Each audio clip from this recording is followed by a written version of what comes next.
Selamat sore Bapak Ibu Saudara, Shalom. Ya, puji Tuhan.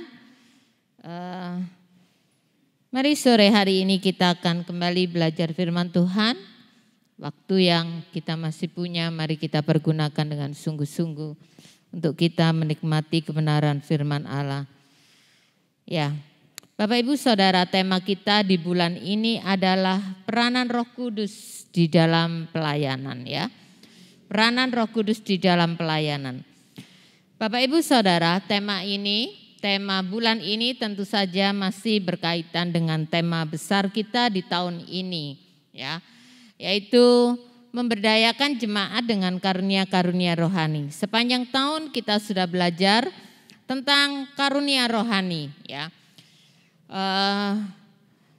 Baik menurut Roma, menurut Efesus, menurut 1 Korintus juga. Dan untuk apa dia memberikan karunia rohani kepada kita, saya percaya juga Bapak Ibu Saudara juga kita sudah mempelajari semuanya. Nah, tema sore hari ini peranan Roh Kudus dalam pelayanan tentu masih ada kaitan dengan tema ini, bahwa kalau tema besar kita di tahun ini adalah memberdayakan jemaat dengan karunia-karunia rohani. Itu artinya Bapak Ibu Saudara semuanya yang percaya kepada Yesus Kristus, ya, yang percaya kepada Yesus, kita semuanya diberi karunia rohani. Tidak ada yang tidak, ya. Kalau bakat semua orang bisa punya. Semua orang di muka bumi ini punya, tapi tidak dengan karunia rohani. Karunia rohani hanya diberikan kepada mereka yang percaya kepada Yesus Kristus. Nah, itu sebabnya Bapak Ibu Saudara yang hadir sore hari ini, siapapun Bapak Ibu Saudara, berapapun usia Bapak Ibu Saudara, saya percaya semuanya percaya kepada Yesus, ya. Itu sebabnya Bapak Ibu Saudara juga dikaruniai karunia rohani. Entah itu 1, 2 atau lebih daripada itu. Nah, kalau kita punya karunia rohani, maka itu artinya bahwa Bapak Ibu Saudara dan saya akan terlibat di dalam pelayanan, gitu ya. Nah, maksudnya terlibat di dalam suatu pelayanan, tentu saja itu yang sesuai dengan talenta dan karunia rohani kita. Ya, kalau Bapak Ibu Saudara lihat di sini ada pemain musik, ada worship leader, ada pemain tamborin, mereka melayani dengan talenta. Ya, itu memang bakat mereka, gitu ya. Itu bakat mereka. Mereka melayani sesuai dengan talenta. Tapi agak berbeda tentu saja dengan karunia rohani. Tapi apapun talenta yang dia berikan kepada kita, karunia rohani yang dia berikan kepada kita, maka itu artinya kita harus mempersembahkan semuanya untuk pelayanan bagi dia. Nah, kita jangan berpikir bahwa pelayanan itu adalah seseorang yang berdiri di altar ini, gitu ya. Seseorang yang berdiri di depan atau yang terjadwal di dalam jadwal pelayanan gereja, bukan. Pelayanan tidak harus berdiri di altar, tidak harus berdiri di depan yang Bapak Ibu Saudara semua bisa lihat, ya. Tidak harus juga terjadwal di dalam jadwal pelayanan. Kalau kita lihat di Roma pasal 12 itu karunia-karunia rohani, ada yang memang merupakan karunia rohani yang tidak tampak, gitu. Maksudnya kalau karunia rohani itu menasehati, gitu ya. Itu Roma yang menyebutkan menasehati, memberi, karunia rohani kemurahan. Nah, itu kan tidak tampak, tidak terjadwal juga di dalam jadwal pelayanan di dalam gereja. Tapi itu pun kalau Bapak Ibu Saudara diberi karunia itu pun termasuk sebuah pelayanan.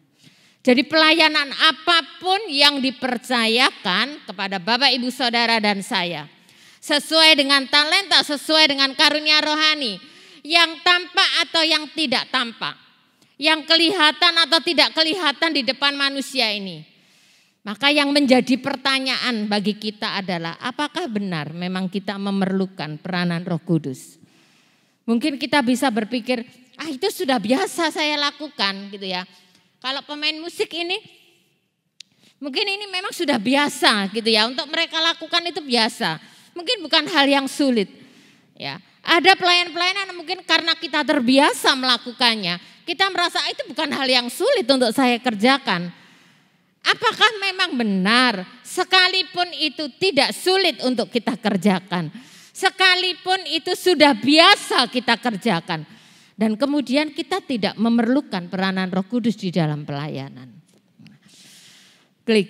Bapak Ibu Saudara, seberapa besar kita memerlukan peranan Roh Kudus di dalam pelayanan, di dalam praktek pelayanan, di dalam mempraktekkan karunia rohani, maka sesungguhnya yang perlu kita tahu adalah apa tujuan kita melayani. Apa tujuan dari pelayanan yang kita kerjakan? Apa tujuan dari karunia rohani itu diberikan kepada kita?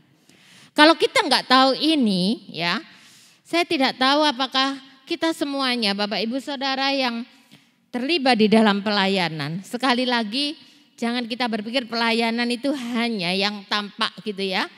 Yang bisa dilihat banyak orang.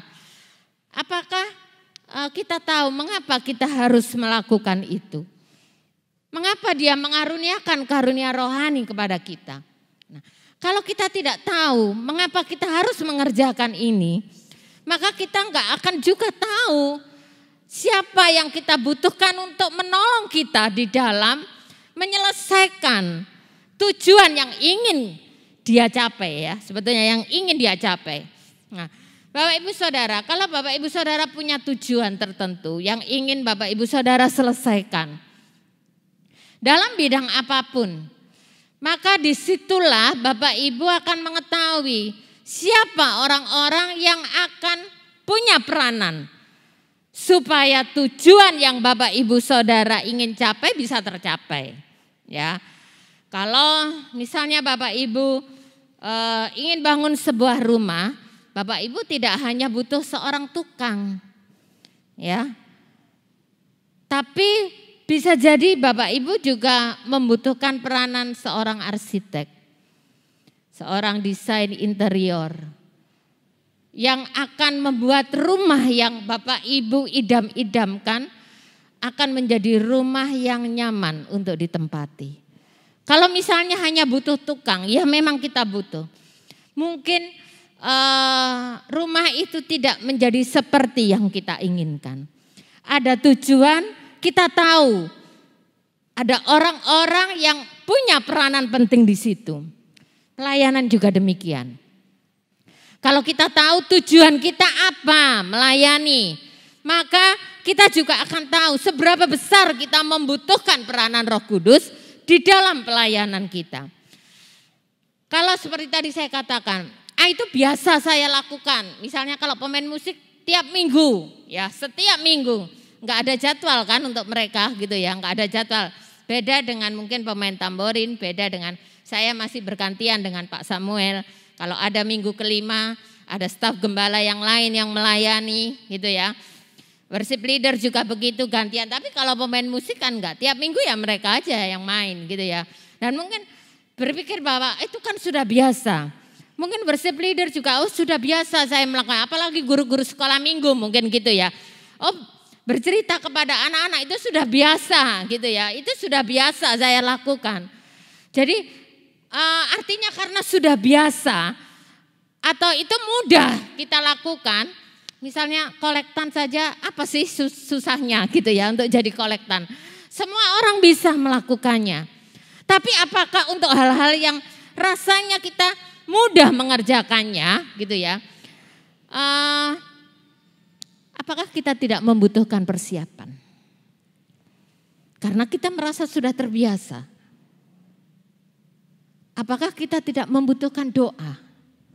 Apakah kita juga tidak membutuhkan peranan Roh Kudus untuk tugas pelayanan yang kita kerjakan? Bapak Ibu Saudara, arti kata peranan itu kan tadi temanya peranan Roh Kudus. Peranan itu adalah tindakan yang dilakukan seseorang dalam suatu peristiwa. Itu peranan.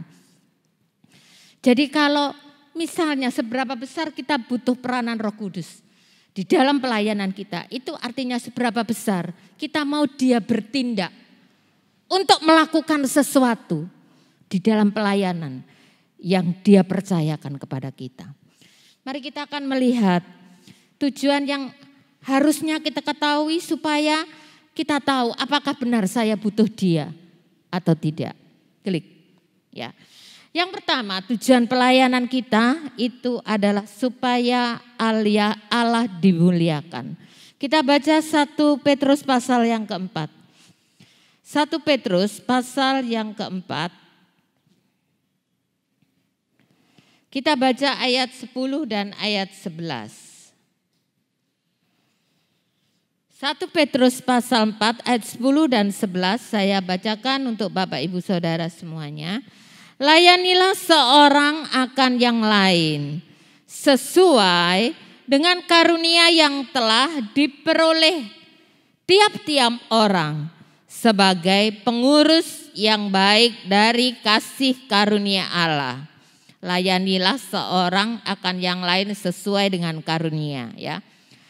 Jika ada orang yang berbicara, baiklah ia berbicara sebagai orang yang menyampaikan firman Allah. Jika ada orang yang melayani, baiklah ia melakukannya dengan kekuatan yang dianugerahkan Allah, supaya Allah dimuliakan dalam segala sesuatu karena Yesus Kristus. Ialah yang empunya kemuliaan dan kuasa sampai selama-lamanya. Amin. Ya. 10:11 ayat 10:11 dalam 1 Petrus 4 ini juga meskipun dengan sangat singkat, ini juga menjelaskan tentang karunia-karunia rohani. Nah, di bagian terakhir dari ayat 11 mengatakan kenapa kalau kita diberi karunia sesuatu dikatakan kita harus mengerjakannya. Bagian ayat yang terjemahan yang lain dari ayat ini, lakukan itu dengan segenap hati, dengan sungguh-sungguh. Mengapa kita harus mengerjakannya dengan sungguh-sungguh? Saya tidak mengatakan bahwa Bapak Ibu yang melayani tidak melayani dengan sungguh-sungguh gitu ya. Tapi ayat ini menolong kita, dikatakan layani dengan kekuatan yang dianugerahkan Allah. Jadi itu artinya dengan segenap hidup kita, dengan segenap kekuatan kita, dengan segenap hati kita. Supaya apa? Di situ dikatakan supaya Allah dimuliakan dalam segala sesuatu karena Yesus Kristus. Supaya Allah dimuliakan, itu tujuan dari kita melayani. Tujuan Allah memberikan karunia-karunia rohani kepada Bapak Ibu Saudara semuanya. Mungkin ini hal yang biasa kan kita dengar gitu ya. Ya saya tahu kalau saya melayani ya harus untuk memuliakan Allah. Tapi benarkah demikian? Benarkah yang sudah kita lakukan selama ini itu memuliakan Allah? Dalam 1 Korintus ada dua pasal yang secara khusus berbicara tentang karunia rohani. Ya. Dalam 1 Korintus 12 dan juga 1 Korintus 14. Jemaat di Korintus adalah jemaat yang kaya dengan karunia-karunia rohani. Itu artinya kalau mungkin sekarang kita menilai mereka jemaat yang hebat. Gitu ya. Karena mereka diperlengkapi luar biasa dengan karunia-karunia rohani.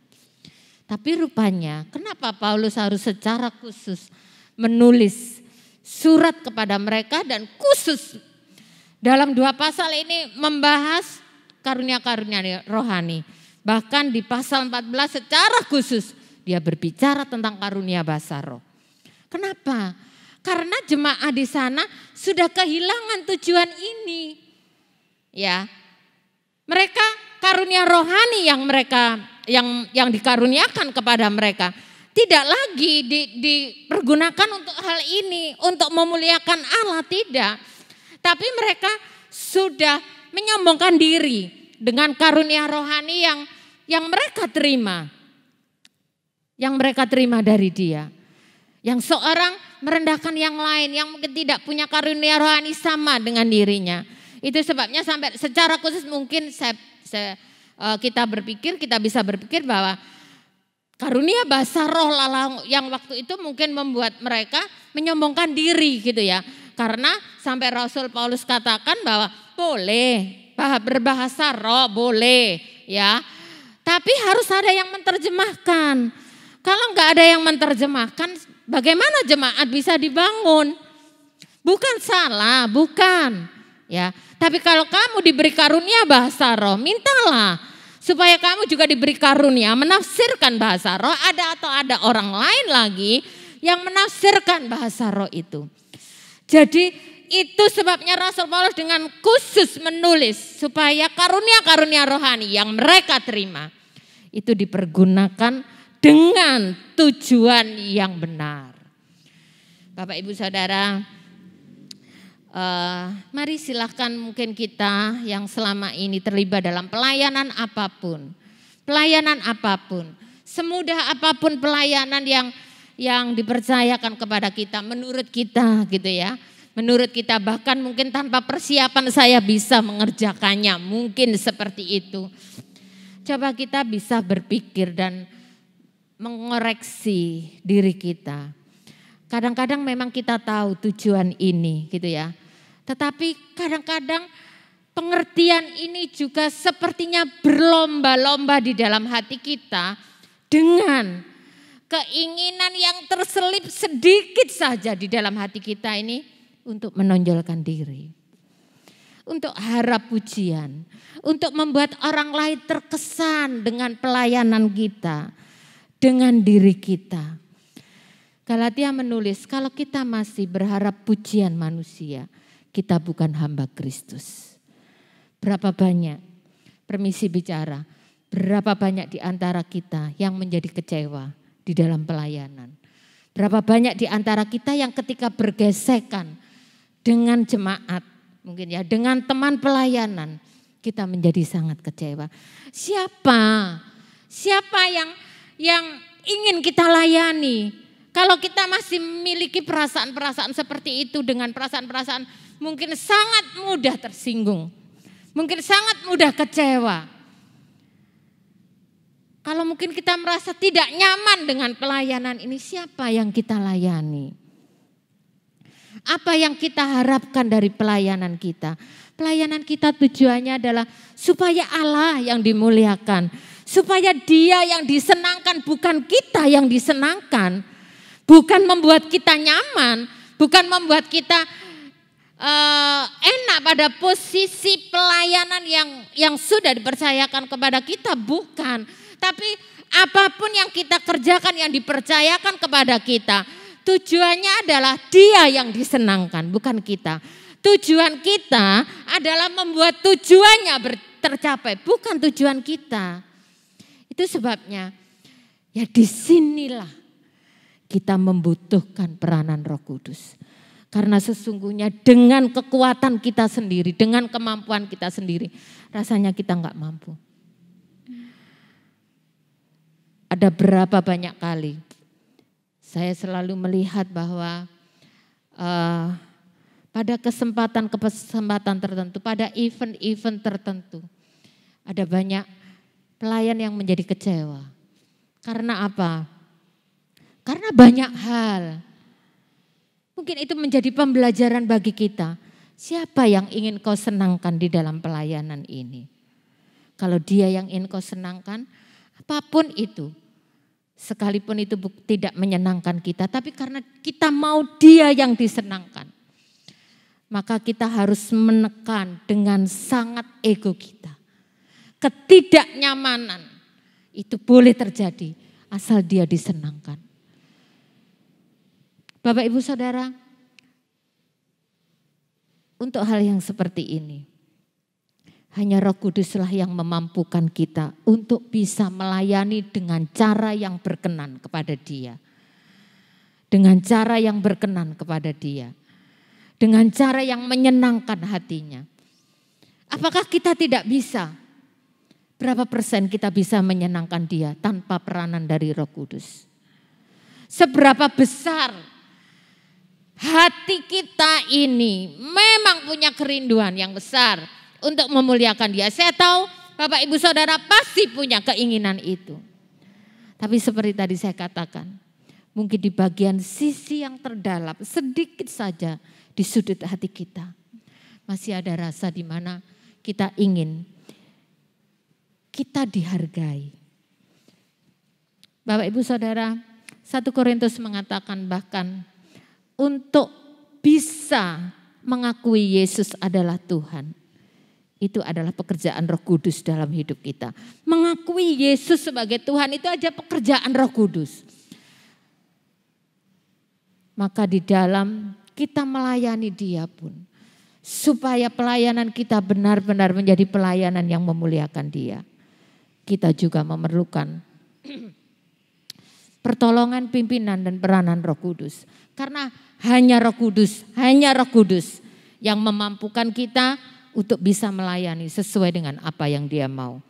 Yohanes 16, Yohanes pasal yang ke-16, kita baca ayat yang ke-14. Saya mengutip ayat itu di dalam terjemahan firman Allah yang hidup ya. Perikop di dalam Yohanes 16 itu memang berbicara tentang peranan, pekerjaan Roh Kudus ya, pekerjaan Roh Kudus. Dan di ayat 14 itu di terjemahan firman Allah yang hidup memang secara penuh gitu ya. Khusus ayat ini beda dengan terjemahan yang lain. Ya. Ayat ini di dalam terjemahan firman Allah yang hidup mengatakan bahwa saya akan bacakan, silakan Bapak Ibu Saudara, saya sudah kutip di situ. Ia akan memuliakan aku, ia siapa? Roh Kudus. Memuliakan Yesus. Dan mendatangkan kehormatan besar bagiku. Mendatangkan kehormatan besar bagiku. Dengan memperlihatkan kemuliaanku kepada kalian. Kita juga bisa mendatangkan kehormatan besar bagi Dia melalui pelayanan kita. Kita juga bisa memuliakan Dia melalui pelayanan kita. Tapi hanya saja kita butuh peranan Roh Kudus. Untuk menolong kita. Supaya apa? Pelayanan yang kita kerjakan, karunia-karunia rohani yang diberikan kepada kita dan kemudian kita aplikasikan di dalam pelayanan. Semuanya itu membawa kehormatan besar bagi Dia. Dan hanya Roh Kudus yang bisa mengerjakannya di dalam kehidupan kita. Tidak ada yang lain. Tidak ada yang lain. Itu sebabnya semudah apapun pelayanan yang Bapak Ibu Saudara kerjakan. Yang dipercayakan kepada Bapak Ibu Saudara. Mungkin itu hal yang sudah biasa kita lakukan. Tetap lakukan dengan persiapan sungguh-sungguh. Dan dengan mohon pertolongan Roh Kudus. Untuk benar-benar Dia berkarya melalui pelayanan kita. Sehingga pelayanan kita memuliakan Dia, orang-orang yang dilayani pun juga memuliakan Dia. Itu yang pertama. Kita lihat sekarang yang kedua. Klik yang kedua. Kita buka di dalam Efesus pasal yang keempat. Efesus pasal yang keempat menulis tentang karunia rohani, karunia jabatan yang kita tahu ya. Sekarang kita akan melihat tujuan dari karunia-karunia rohani menurut Efesus pasal yang keempat. Kita baca ayat 11 sampai ayat 15. Dan ialah yang memberikan baik rasul-rasul maupun nabi-nabi, baik pemberita-pemberita Injil maupun gembala-gembala dan pengajar-pengajar. Itu adalah karunia jabatan. Untuk apa karunia rohani itu diberikan? Untuk memperlengkapi orang-orang kudus. Bagi pekerjaan pelayanan, bagi pembangunan tubuh Kristus. Sampai kita semua telah mencapai kesatuan iman. Dan pengetahuan yang benar tentang anak Allah, kedewasaan penuh dan tingkat pertumbuhan yang sesuai dengan kepenuhan Kristus. Sehingga kita bukan lagi anak-anak yang diombang-ambingkan oleh rupa-rupa angin pengajaran, oleh permainan palsu manusia dalam kelicikan mereka yang menyesatkan. Tapi dengan teguh berpegang kepada kebenaran. Di dalam kasih kita bertumbuh di dalam segala hal ke arah Dia, Kristus yang adalah kepala. Amin. Jadi tujuan yang kedua yang perlu Bapak Ibu Saudara dan saya tahu adalah supaya kita semua mencapai kedewasaan penuh. Saya simpulkan dari ayat 12 sampai 15 ya. Karena itu ada banyak ditulis tentang banyak hal memperlengkapi orang kudus, pembangunan tubuh Kristus ya. Sampai kemudian ada satu kata yang menyebutkan sampai kita punya pengetahuan yang benar tentang anak Allah mencapai kedewasaan penuh. Banyak terjemahan yang lain menyebutkan ayat ini dengan menjadi sempurna seperti Kristus. Jadi pelayanan apapun yang Bapak Ibu Saudara kerjakan, bukan hanya saya yang berkhotbah di sini ya, itu yang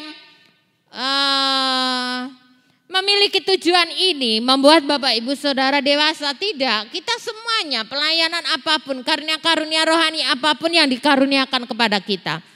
Jelas di dalam 1 Korintus dikatakan bahwa itu untuk kepentingan bersama, itu untuk membangun jemaat. Dan ayat ini dengan sangat terperinci menyebutkan bahwa karunia rohani diberikan supaya kita semuanya bertumbuh menjadi dewasa, menjadi sempurna seperti Kristus. Kalau tadi ayat 14 dikatakan sehingga kita bukan lagi anak-anak. Tadi di ayat sebelumnya mengatakan bahwa sampai kita mencapai kedewasaan penuh. Ayat 14 dikatakan supaya kita jangan lagi seperti anak-anak, bukan lagi anak-anak. Itu artinya bahwa pelayanan yang Bapak Ibu Saudara dan saya kerjakan sekali lagi.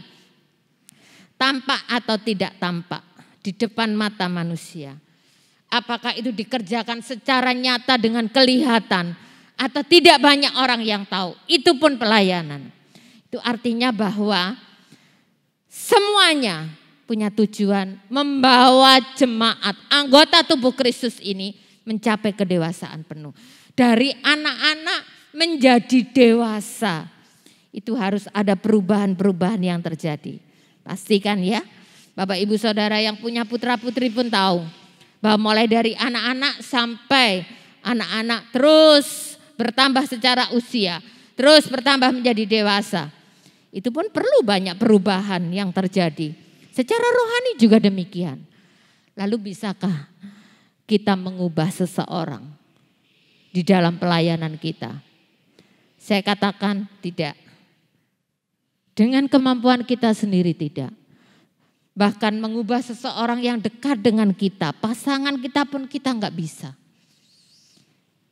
Lalu bagaimana supaya pelayanan yang kita kerjakan ini dikatakan membawa kita semuanya mencapai kedewasaan penuh? Ya hanya satu, peranan Roh Kudus dalam hidup kita. Klik. Bapak Ibu Saudara, untuk menjadi dewasa, dari anak-anak menjadi dewasa, itu perlu firman, butuh firman. Tidak ada makanan yang lain kecuali firman. Kalau Bapak Ibu memberi makan anak-anak ya di masa pertumbuhan mereka, Bapak Ibu pasti memberikan makanan yang sehat untuk anak-anak. Dan itu bisa bermacam-macam gitu ya, jenisnya itu bisa bermacam-macam. Kalau namanya lauk ya lauknya bisa bermacam-macam. Buah ya buahnya bisa bermacam-macam. Diolah ya bermacam-macam. Tapi untuk jadi dewasa di dalam Tuhan, tidak ada makanan yang lain kecuali firman. Kecuali firman Tuhan. Dan siapa yang bisa mengerjakan firman itu dalam hidup kita, yang bisa menerjemahkan firman Tuhan itu dengan sangat sempurna dalam hidup kita, yang bisa menolong Bapak Ibu Saudara dan saya taat kepada firman, tidak ada yang lain kecuali Roh Kudus. Yohanes 16 ayat 13 mengatakan bahwa kalau Ia datang, Ia akan memimpin kita dalam seluruh kebenaran. Roh kebenaran, namanya saja roh kebenaran. Dia akan memimpin kita dalam seluruh kebenaran. Seluruh kebenaran yang dimaksud itu apa? Bukan peraturan manusia, bukan undang-undang yang dibuat oleh manusia. Yang disebut di situ, Dia akan memimpin kita dalam seluruh kebenaran, gak ada yang lain kecuali firman Allah. Kecuali firman Allah. Karena yang disebut kebenaran itu adalah firman Allah. Jadi Bapak Ibu Saudara, Luar biasa kehidupan kita yang diberi kesempatan, diberi kepercayaan untuk melayani. Diberikan karunia-karunia rohani. Supaya semuanya itu kita pakai. Untuk apa? Untuk membangun kita bersama menjadi dewasa sama seperti Kristus. Hebat ya. Kehidupan orang-orang percaya. Luar biasa kita kalau diberi kepercayaan seperti itu. Itu sebabnya ini bukan sesuatu yang mudah. Karena ini tujuan gitu ya. Dan sekali lagi saya katakan kita melayani bukan supaya mencapai tujuan-tujuan kita sendiri. Bukan untuk supaya Bapak Ibu saya melayani supaya saya diberi jabatan yang lebih tinggi dalam organisasi gereja. Bukan. Bukan untuk tujuan-tujuan yang lain yang ingin Bapak Ibu Saudara capai. Tapi tujuan pelayanan. Kenapa karunia-karunia rohani ini diberikan kepada kita? Adalah supaya tujuannya Allah tercapai melalui hidup kita. Hidup pelayanan kita. Jadi siapa yang kita butuhkan? Roh Kudus. Bapak Ibu Saudara. Kalau dia berikan karunia kepada kita, maka bersama-sama dengan karunia rohani, dia juga berikan kita kuasa. Kisah Para Rasul 1 ayat 8 mengatakan, tapi kamu akan menerima kuasa kalau Roh Kudus turun ke atas kamu. Dan saya percaya itu bukan hanya berbicara memang di ayat itu secara khusus berbicara tentang pemberitaan Injil. Kamu akan menjadi saksiku di Yerusalem, di seluruh Yudea, Samaria sampai ke ujung bumi. Tapi sesungguhnya kuasa itu juga kita butuhkan di dalam setiap pelayanan yang kita kerjakan. Yang dia percayakan kepada kita. Kalau kita enggak butuh Roh Kudus gitu ya. Karena mungkin seperti tadi saya katakan itu sudah biasa saya lakukan. Saya bisa melakukannya tanpa persiapan, tanpa doa, tanpa Roh Kudus saya bisa mengerjakannya. Karena itu memang sudah talenta saya, itu bakat saya misalnya. Mungkin kita berpikir seperti itu. Ya memang bisa, saya percaya juga bisa. Tapi itu sama halnya dengan orang-orang di luar sana yang tidak percaya kepada Kristus. Minggu lalu Pak Samuel mengatakan kalau kita melakukan semuanya itu seperti kita show gitu ya, seperti show.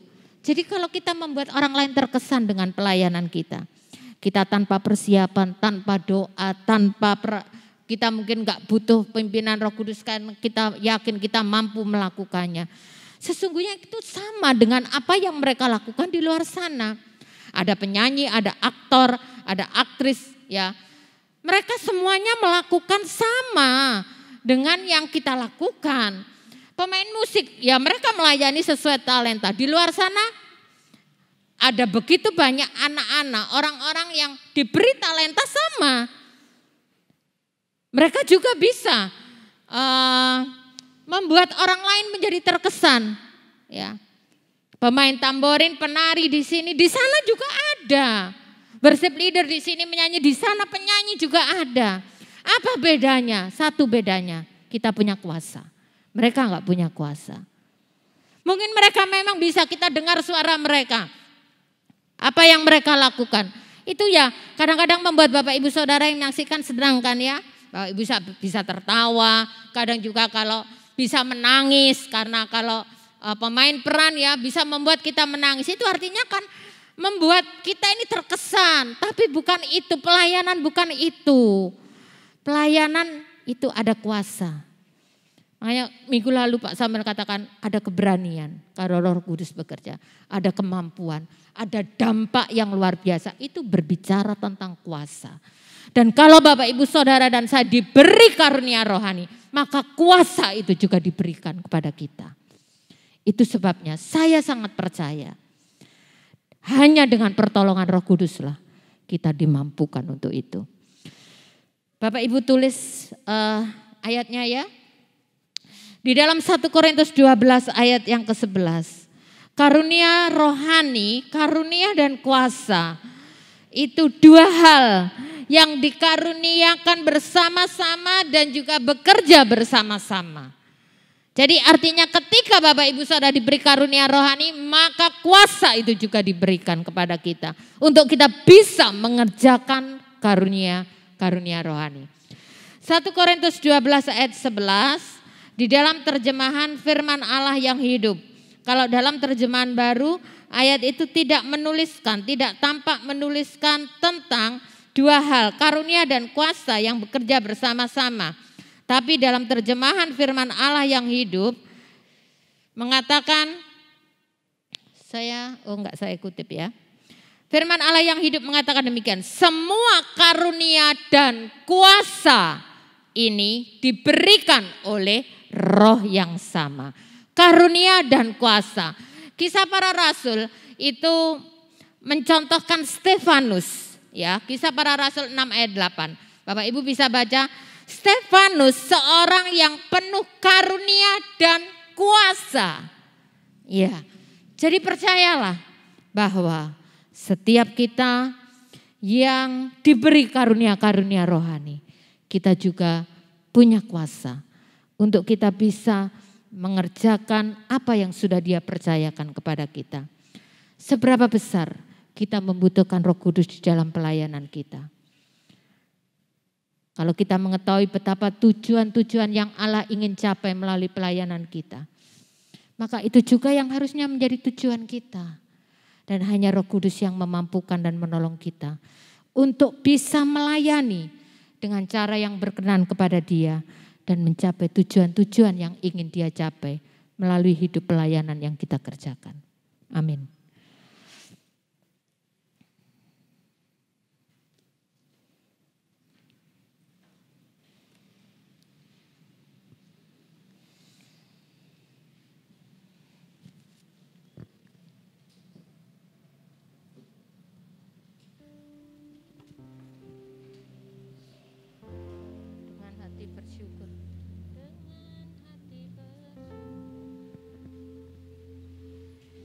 Kita berdoa sebelum Bapak Ibu Saudara mempersiapkan diri untuk makan dan minum perjamuan kudus. Mari kita berdoa. Bapa di dalam surga, terima kasih. Firman Tuhan sudah ditaburkan. Kami percaya Roh Kudus akan mengerjakan setiap perkataan firman di dalam hidup kami. Menolong kami semuanya orang-orang yang percaya kepadamu.